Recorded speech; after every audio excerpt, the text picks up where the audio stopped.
And now, your weather authority. Trey, picture perfect once again. You alluded to it at the top of the newscast. Beautiful sunset across South Mississippi. Yeah, truly. and Grant and I are going to double down on our request. We're going to put it in writing to Sir Don Moore, General Manager, to put a retractable roof on the studio here because we want to open it up, as you said. It's just that nice, man. Oh, it really is. And the forecast is as nice as the view. And you take a look outside, what you're seeing now, that Hancock Whitney Tower camera overlooking Gulfport and the port of Gulfport. It's just beautiful out there. I talked about earlier the beautiful sunset we had, complete with oranges, yellows. We had people walking by the weather center and looking over and saying, whoa, that is incredible. Let me get a photo of that. And I chopped it and put it on our social media here at WXXV. So if you get a chance, go look at that. It was gorgeous this evening and will continue to be very nice overnight into tomorrow. And that's the first component of our forecast tonight. A very calm Gulf Coast over the next few days, complete with sunshine tomorrow. The winds do lighten up, and we'll talk about that in a moment, alongside some cooler mornings over the next few days. Now, the winds lightening up happens to play a factor into our marine forecast. Now, today we did see some stronger winds across the area, and that provoked a small craft advisory for this evening and tonight.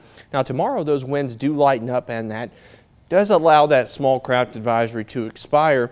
But still a bit of gusty winds out over the water, but it's much lighter than it was today. Now, way to the north and west, there is an upper level low across the central part of the country, and as this moves through the central part of the country, areas in the Midwest saw a severe weather risk start to shape up today, and it will be there overnight into tomorrow.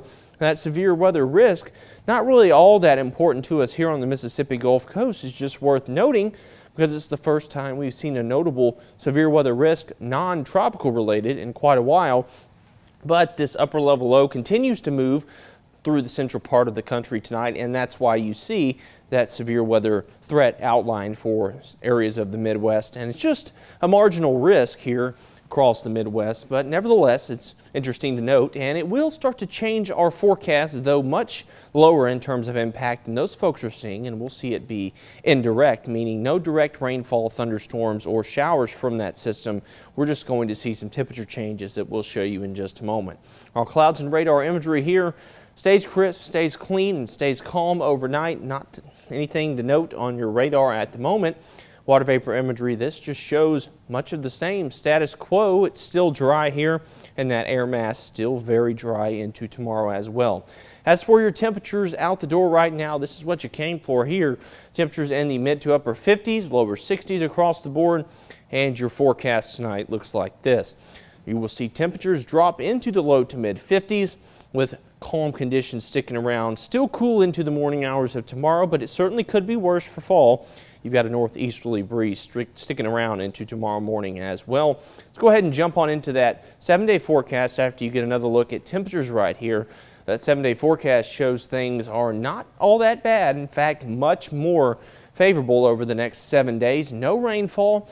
You can start stacking up those clear icons when the worst you've got in terms of cloud cover is mostly sunny over the next 7 days. I'd say we are the place to be, my friend, over the next 7. You said it, Trey, the place. Thank you.